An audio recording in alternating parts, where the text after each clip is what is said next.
Tabe, jumpa lagi dengan saya di Negara Bijaksana, channel yang membahas sebuah persoalan populer di Indonesia secara bijaksana dan dijamin dengan pemikiran terbaru.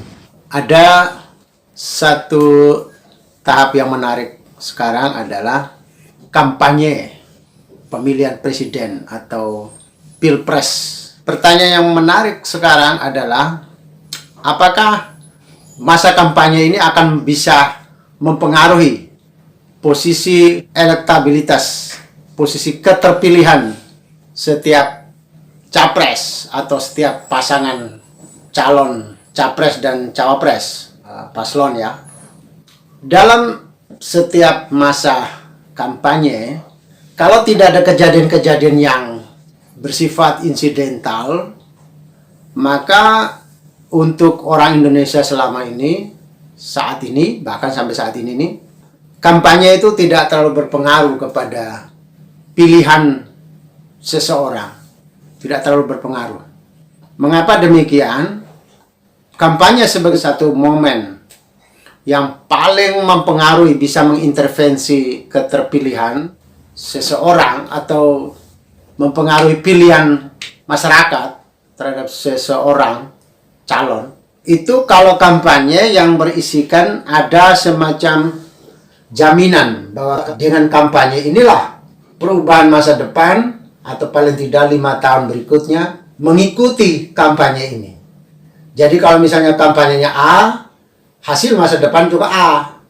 Itu adalah kampanye sangat mempengaruhi pilihan seseorang.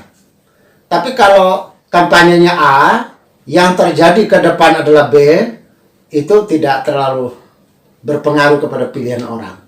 Maksudnya kampanyenya, wah nanti pendapatan masyarakat Indonesia saya akan bisa membuat 2 kali lipat lebih tinggi dari sekarang. Itu kampanye bisa mempengaruhi. Kalau itu terbukti, kalau tidak terbukti orang akan menganggap bahwa kampanye kayak begitu tuh cuma biasa, bombastis atau ke iklan atau hanya kasarnya dibilang cuma mau membohongi orang supaya memilih mereka. Tapi kalau kampanye, apa yang diucapkan A dan yang akan terjadi ke depan setelah terpilih adalah A juga, ini yang kampanye yang akan menarik, mempengaruhi pemilihan seseorang ya. Memang Prabowo belum terpilih sehingga Prabowo ngomong hari ini, siapa yang bisa memastikan bahwa apa yang diomongkan Prabowo, apa yang diomongkan Ganjar, apa yang diomongkan Anies dan cawapres-cawapres mereka masing-masing akan bisa terjadi setelah pelantikan mereka. Apakah sampai 5 tahun ke depan akan terjadi? Rakyat kita kan sudah pemilihan umum di Indonesia ini kan bukan baru kali ini. Kita ini kan setiap tahun ini kan penuh dengan pemilihan. Mulai dari pemilihan kepala desa sampai dengan pemilihan presiden kan terus saja. Jadi pemilu itu masyarakat kita sudah terbiasa sekali.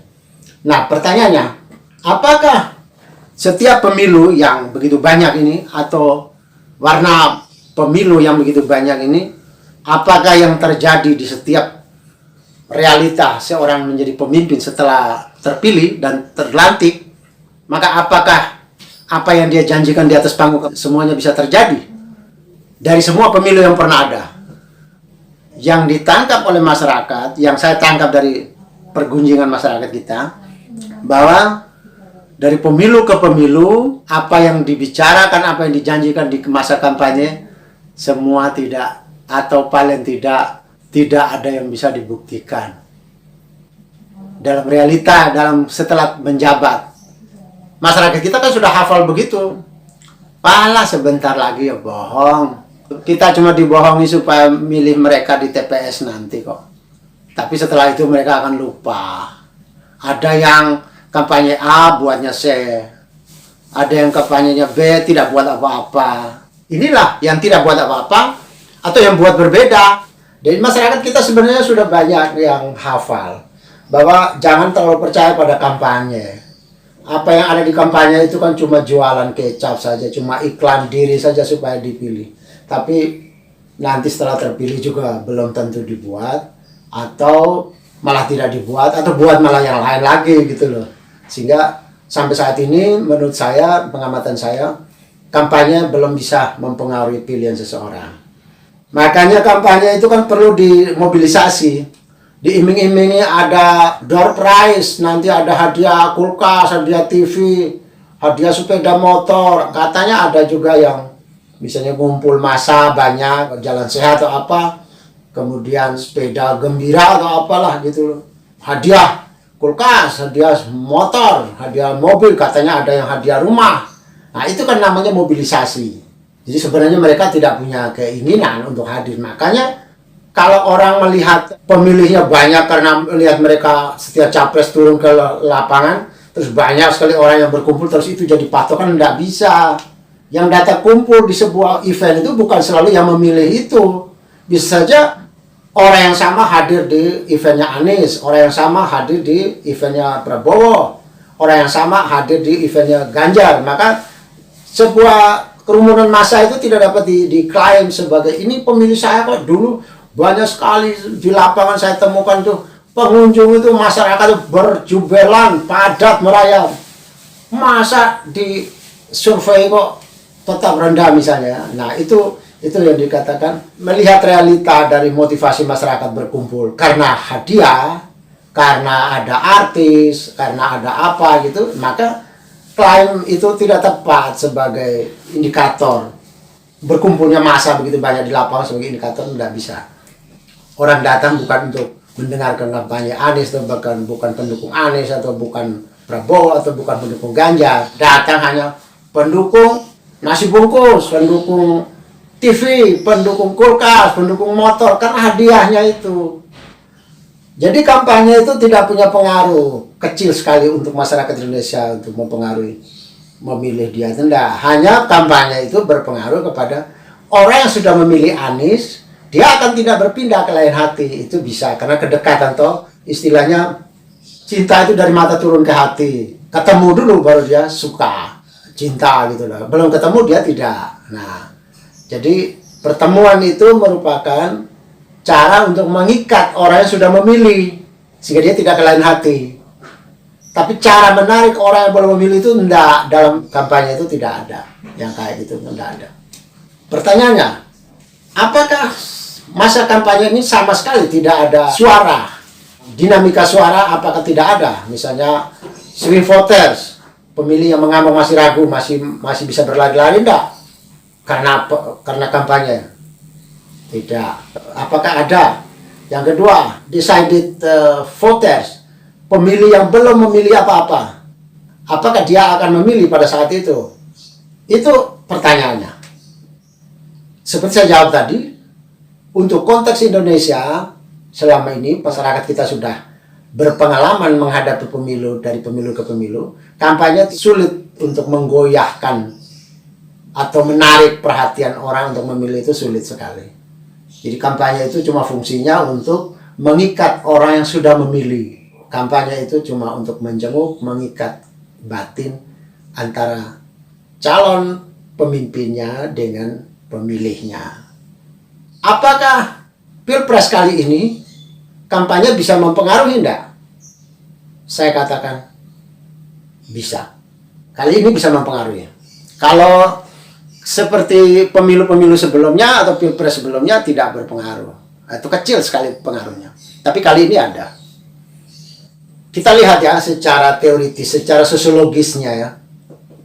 Secara sosiologisnya, apa yang mempengaruhi seseorang memilih?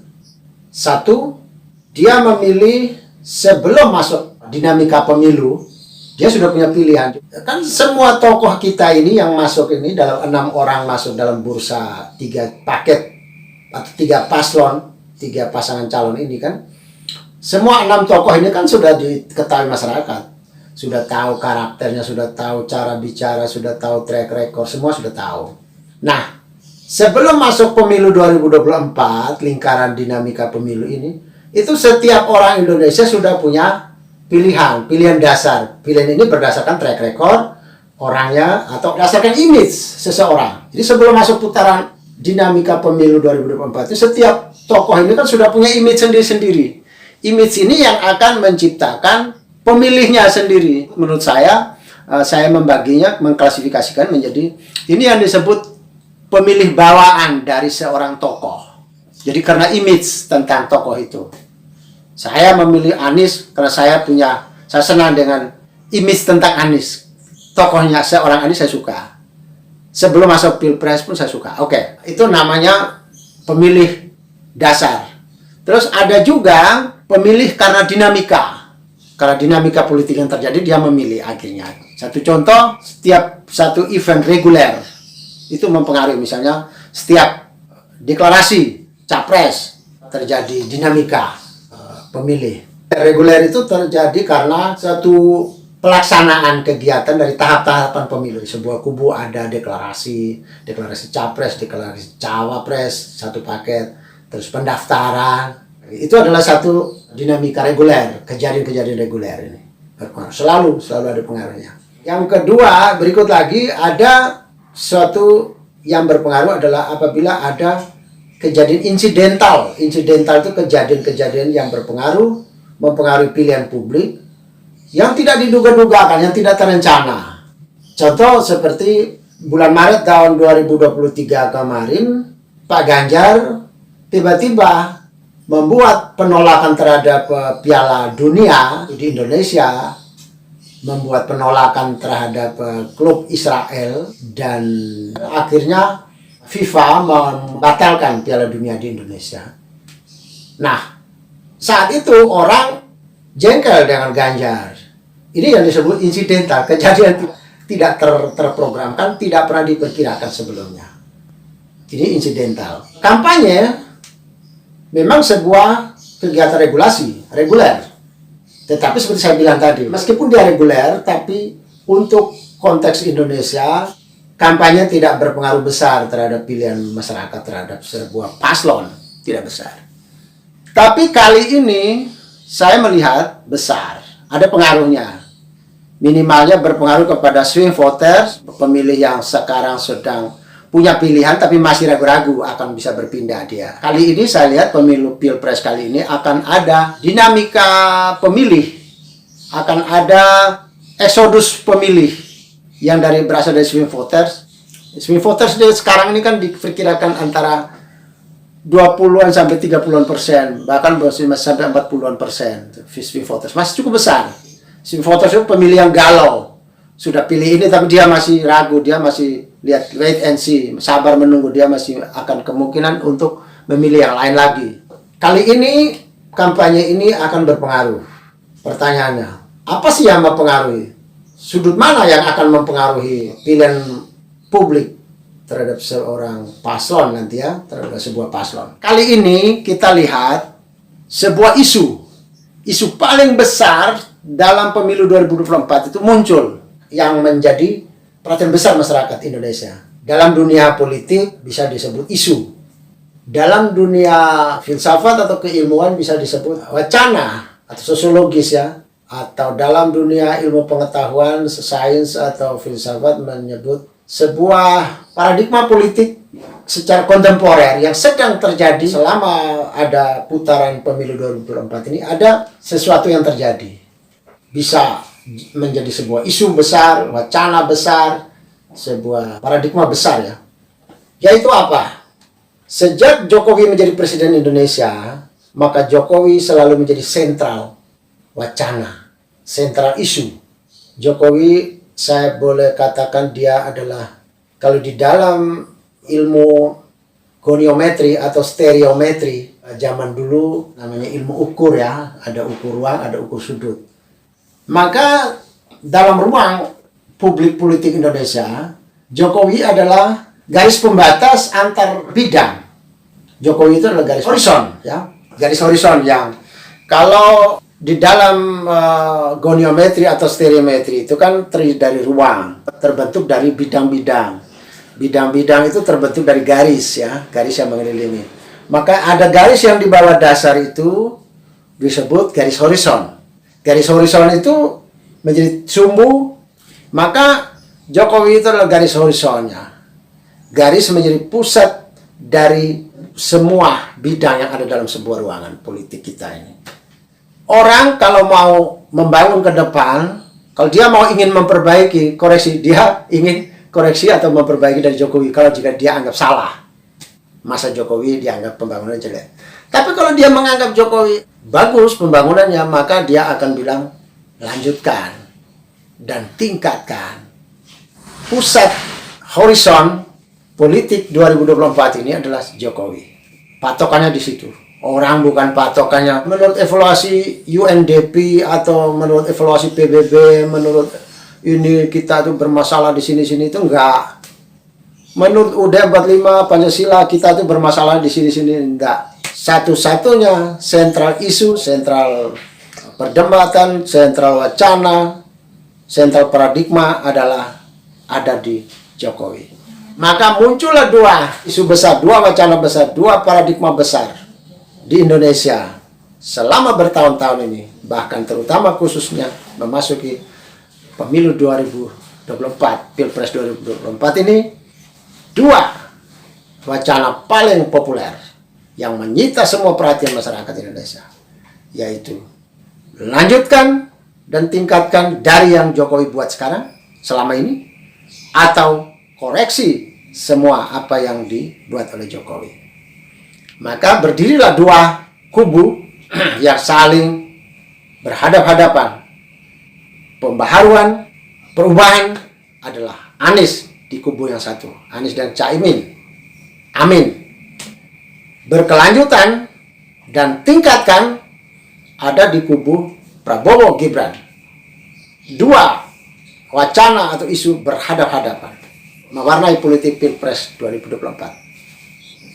Tapi wacana ini kan sudah berkembang selama kira-kira 2-3 tahun terakhir sampai hari ini. Wacana dua ini loh, lanjutkan perubahan, lanjutkan dan tingkatkan atau perubahan. Ini sudah jadi dua isu yang membuat dua kolam besar, kolam perubahan dan kolam keberlanjutan. Dari awal dulu tuh kutub ini sebenarnya satu kutub adalah milik Anies perubahan, yang satu lagi adalah milik dua kubu. Makanya kan rebut-rebutan antara Ganjar, kubu Ganjar dengan Prabowo, karena mereka merasa memiliki Jokowi. Prabowo dengan Ganjar itu memperebutkan satu figur Jokowi. Tapi awalnya itu saya kira di Indonesia ini, mungkin kecuali PKS ya, selain PKS itu semua memperebutkan tokoh Jokowi. Semua memperebutkan titah Jokowi, memperebutkan sabda Jokowi, memperebutkan telunjuk Jokowi selama ini. Makin ke sini tinggal harapannya tinggal dua kubu yang berharap, yaitu kubu Prabowo dengan kubu Ganjar berharap pada jari telunjuk, berharap pada sabda atau titah Pak Jokowi kemana arah. Sehingga mereka berdua waktu itu selama beberapa tahun ini tetap memperebutkan Jokowi. Ganjar merasa Jokowi miliknya, Prabowo merasa Jokowi juga miliknya. Ketika gambar foto itu menempel Prabowo dengan Jokowi, di Ganjar juga menempel foto baliho Ganjar dengan Jokowi. Jadi itu merupakan perebutan tokoh yang diperebutkan banyak orang. Tiba-tiba pada waktu mulai masuk pendaftaran itu ada sebuah kejadian yang sangat spektakuler di Indonesia, adalah terbacalah sudah, terbukalah sudah ke arah mana sabda Jokowi, ke arah mana jari Jokowi. Dia tidak menunjukkan jarinya, dia tidak bersabda dengan mulutnya, tapi dengan semua simbol isyarat yang Jokowi berikan. Akhirnya pada waktu menjelang pendaftaran para capres dan cawapres mulai terbuka. Ternyata Jokowi ada di kubu Prabowo Subianto. Ketika Jokowi ada di kubu Prabowo, maka pertanyaannya, apa warna baru dari Ganjar? Ya, apa warna politik baru Ganjar? Karena warna itu akan berpengaruh pada penampilan di atas panggung pemilu. Warna permainan Anies atau Amin jelas perubahan, mudah dibaca orang. Inilah warnanya dia. Semua orang yang suka perubahan dia akan pro Anies, Amin. Warna dari Prabowo dan Gibran, Pragib, warna mereka adalah tingkatkan. Coba, sudah ada 2. Apakah Ganjar Mahfud atau Gama ini, apakah dia tetap dengan lanjutkan? Sudah tidak lagi.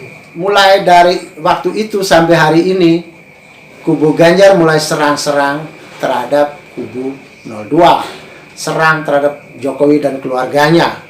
Serang kepada Gibran. Banyak macam serangannya. Jokowi menjadi jelek. Dulu Jokowi hebat, sekarang Ganjar bilang, atau dari kubu Ganjar bilang, kinerja hukum Jokowi dapatnya 5 rapornya. Merah kan, rapor itu merah. Nilainya tidak bagus. Apalagi banyak yang dikritik, yang diserang program-program Jokowi. Tahu-tahu orang lain balas, kok baru sekarang Jokowi jadi jelek? Kan selama ini PDIP kan ada di kubu Jokowi, ada di belakang Jokowi, dan itu jadi partai pemimpin koalisinya Pak Jokowi, Koalisi Indonesia Maju. Ya selama 9 tahun terakhir ini. Selama ini di mana PDIP? Di mana Ganjar? Kok baru tahu sekarang jeleknya? Akhirnya kan orang banyak yang membalikkan logika ini. Sehingga akhirnya kan berbagai survei membuktikan bahwa serangan-serangan terhadap Jokowi tidak mempan. Ternyata itu kayak bumerang, elektabilitasnya terjun bebas atau terjun. Itu kenapa? Disinyalir oleh beberapa lembaga survei, itu karena kubu Ganjar atau Gama menyerang Jokowi dan sekeluarganya. Orang banyak mencintai Jokowi selama ini, banyak menghormati, salut terhadap dia, kinerjanya bagus. Antara 70-80% kan masih banyak orang yang menyukai, puas terhadap Jokowi, kinerja Jokowi. Sehingga orang yang menyerang Jokowi menjadi tidak disukai. Akhirnya serangan ini menjadi bumerang. Tidak jadi kan serang. Nah sekarang kalau tidak serang, apakah mau memuji Jokowi lagi? Tidak. Mau melanjutkan lagi? Tidak juga. Mau melanjutkan Jokowi, bagaimana dengan warna politik yang sudah diambil oleh Pak Prabowo? Lanjutkan. Mau menyerang? Serba salah. Mendatangkan ketidaksukaan dari pemilih misalnya, seperti yang diungkapkan oleh para surveyor. Akhirnya sampai hari ini penampilan Gama di atas panggung politik Indonesia masih gamang, masih galau. Kalau kita menonton di sebuah pertandingan di atas panggung tinju misalnya, saya kan suka olahraga tinju. Kalau di atas panggung tinju, ring tinju, kita melihat ada serangan dari Gama itu belum punya arah, belum punya bentuk serangan, masih serabutan ya, masih serabutan itu asal mukul, asal tawur lah, kayak dalam dunia sepak bola juga begitu. Belum punya pola serangan, pola permainannya belum ditemukan oleh Gama. Mau bilang lanjutkan, nyatanya sudah berdiri berseberangan dengan Jokowi. Mau bilang pembaharuan lah, bagaimana dengan nanti dianggap mengkampanyekan Amin, sehingga ini masih bingung, belum punya warna. Meskipun belum punya warna, tapi kan permainan kan jalan terus. Permainan tidak tunggu ditemukan warna, pola permainannya dulu baru digelar permainan, enggak, panggung jalan terus. Sekarang sudah masuk masa kampanye, jalan terus. Sampai jalan terus, Gama ini, Ganjar dan Mahfud ini belum ketemu pola permainan, belum ketemu sampai sekarang. Isu kayak tagline-nya tuh belum ketemu. Kadang serang, kadang harus lanjutkan. Beberapa bicara lanjutkan, misalnya IKN lanjut gitu. Kalau mau lanjut ya berarti sudah diambil Prabowo, susah. Mau diberhentikan ya nanti perubahan. Nah sampai sekarang pola atau tagline, kalau dalam dunia digital sekarang, dunia maya sekarang, dunia IT sekarang, bisa disebut tagline. Jadi kalau omong tagline, Amin bisa mengatakan tagline-nya perubahan. Paslon 02, tagline-nya lanjutkan, tingkatkan. Sekarang paslon 3, Gama, apa tagline-nya? Belum ada sampai sekarang. Inilah kesulitan komunikasi politik antara kubu Gama, Ganjar Mahfud dengan publik. Belum ada pola serangan yang terlihat. Belum ada tagline yang mudah dihafal dan menjadi melekat di dalam memori publik. Pertanyaannya, apa konsekuensi dari kampanye yang akan terjadi ketika Gamma belum punya tagline, belum punya pola serangan, belum punya pola permainan? Apa yang akan terjadi nanti? Karena horizon ada di Jokowi, sedangkan Gamma bukan pada keberlanjutan dan bukan pada perubahan, maka Gamma dalam masa kampanye ini dia akan membuang isu-isu yang tidak beraturan. Kadang dia bisa menyerang. Serangan-serangan masa ini nanti kampanye ini yang akan masuk ke memori dan masuk kepada keputusan publik. Terutama swing voters dan yang kedua decided voters. Pemilih yang masih galau atau mengambang dan pemilih yang belum menentukan pilihan. Kalau Gamma atau Ganjar Mahfud ini masih terus belum menemukan pola serangan, pola permainan, dan belum menentukan tagline, maka selain banyak bicara tentang apa visi misi ke depan, tapi akan muncul serangan kepada Jokowi. Dan serangan ini seperti biasanya akan terus menjadi bumerang. Tapi ini susah disembunyikan oleh Pak Ganjar dan Pak Mahfud ya, susah disembunyikan. Karena tagline-nya belum ketemu, warnanya belum ketemu. Akhirnya mereka masih lontar sana lontar sini, belum berpola. Di dalam lontar sana lontar sini kadang-kadang akan tersembur kritikan atau hujatan atau serangan kepada pihak Jokowi dan keluarganya. Itu akan sangat tidak produktif kepada suara Ganjar. Swing voters yang masih ragu akan bisa mengalir, eksodus. Mereka akan migrasi dari Ganjar menuju Prabowo atau menuju Anies. Mereka akan migrasi pada putaran ini. Jadi akan ada dinamika suara. Suara ini akan migrasi dari Ganjar menuju Prabowo. Banyaknya menuju Prabowo, sedikitnya ke Anies. Saran saya, di kubu Pak Ganjar Mahfud, berhati-hati. Satu, tugas utama, segera para inspirator atau para penggali ide, kaum cerdik pandai yang ada di kubu Gamma, segera temukan pola, temukan tagline-nya. Dalam waktu dekat, tidak boleh lama lagi, karena Januari ini orang sudah punya pilihan semua. Selama musim kampanye ini orang sudah banyak memilih, terutama di akhir-akhir musim kampanye nanti orang sudah mulai banyak, mayoritasnya memilih tetap. Jadi segera menemukan tagline Gamma. Yang kedua, hentikan serangan terhadap Pak Jokowi dan keluarganya. Jadi istilahnya stop kampanye tentang kekurangan kelemahan kubu Anies dan kubu Prabowo. Kelemahan Anies ini nih, Anies jeleknya kayak gini, Prabowo jeleknya kayak gini, Gibran jeleknya kayak gini, Caimin jeleknya kayak gini. Stop. Jangan bicara tentang kejelekan ini. Karena publik kita sudah tahu, bicara jelek seseorang atau sebuah kubu bukan terus menambah kebaikan di kubu lain. Enggak. Kalau ini jelek, bicara tentang di sini jelek, terus di situ jadi baik dengan bicara dia jelek. Tidak bisa. Di situ baik tetap baik, kalau buruk tetap buruk. Kalau membuka kejelekan sini. Jadi membuka kejelekan, keburukan dari kubu lain tidak menolong elektabilitas di kubu Gamma, tidak menolong. Hentikan serangan ke kubu lain.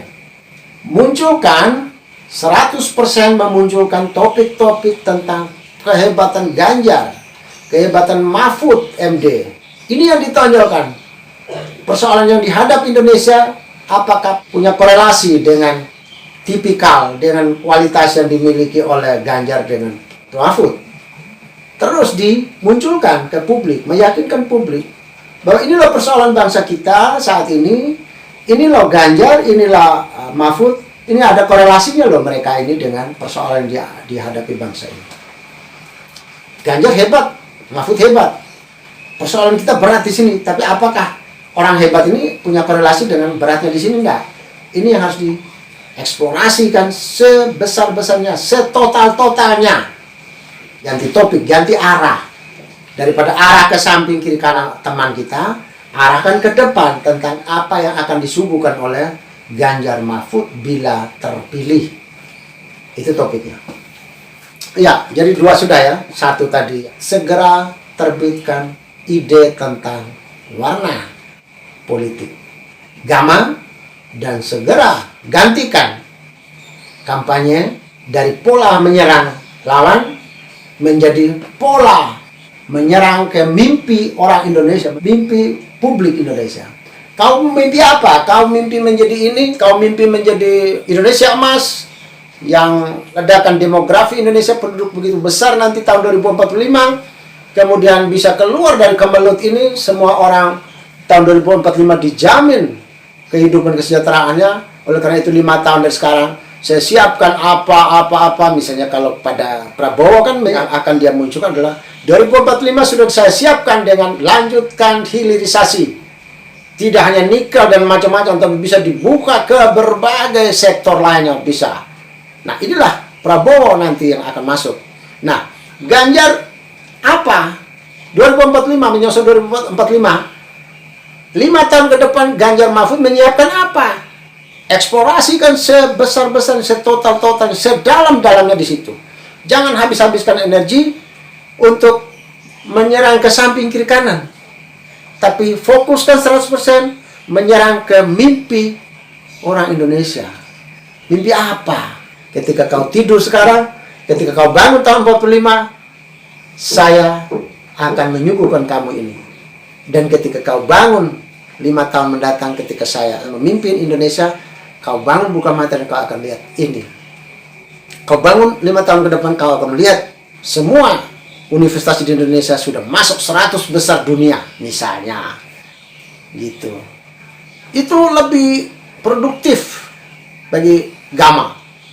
Jadi kesimpulannya, hanya isu atau wacana atau paradigma tentang lanjutkan atau perubahan yang akan berpengaruh paling besar dalam kampanye ini, musim kampanye ini terhadap elektabilitas. Misalnya, dalam 1-2 hari ini dari kubu Amin meniupkan trompet perubahan yang paling mendasar dari mereka, khususnya dari PKS, meniupkan trompet hentikan IKN, Ibu Kota Negara Nusantara, dihentikan oleh Amin. Ini berpengaruh besar nih bagi orang-orang yang menyukai, menghendaki IKN, pemilih-pemilih Prabowo yang sekarang berada di Prabowo. Tentu mereka ini yang menyukai IKN karena dia suka berlanjutan tuh. Berarti mereka makin matang memilih Prabowo yang berlanjut karena mau IKN juga. Sedangkan mereka-mereka yang sekarang sedang di Anies, ketika PKS atau kubu Amin mengatakan hentikan IKN, maka mereka-mereka yang suka IKN tapi masih berparkir di tempatnya Anies, dia akan eksodus, migrasi, rame-rame, migrasi ke arah Prabowo, paslon 02. Ini contohnya. Inilah tiupan-tiupan perubahan dan tiupan keberlanjutan ini yang paling berpengaruh di musim kampanye. Karena musim kampanye akan memunculkan perubahan lanjut, perubahan atau lanjut, perubahan atau lanjut. Mereka-mereka yang pro perubahan, yang pemilih suka perubahan, tapi mereka sekarang masih berada di Ganjar, mereka yang ada di sana di Ganjar, tapi masih ragu, misalnya swing voter, masih tergolong mereka swing voter misalnya. Begitu kubu Amin meniup perubahan, batal IKN, bisa jadi mereka tadinya mau swing voter, para swing voters mau ke Anies, tidak jadi dia bisa tidak jadi. Dia lihat lagi apa kampanye Ganjar atau Gamma soal IKN dan lain-lain, apa yang dilakukan Pak Jokowi akan dilanjut tidak. Kalau dia juga tidak dilanjutkan, bisa jadi swing voters yang menyukai IKN, menyukai beberapa proyek peninggalan Jokowi yang strategis ini, proyek strategis nasional ini, PSN itu, dia bisa langsung eksodus ke arah Prabowo yang lebih menjamin keberlanjutan. Hanya satu mainan isu ini, berlanjut atau ubah, berlanjut atau ubah. Hanya satu mainan dua kata inilah yang akan mempengaruhi dinamika eksodus atau migrasi bagi para swing voters dari ketiga kubu ini akan segera bergerak rame.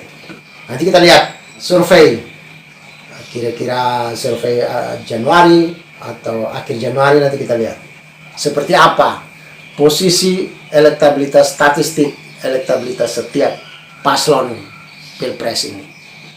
Jadi itu, selamat bertanding, selamat berwacana, selamat membuat janji, membuat tagline, membuat warna permainan yang paling teduh, paling damai, paling sopan, dan paling menarik perhatian publik. Selamat berdemokrasi, selamat berpemilu dengan damai.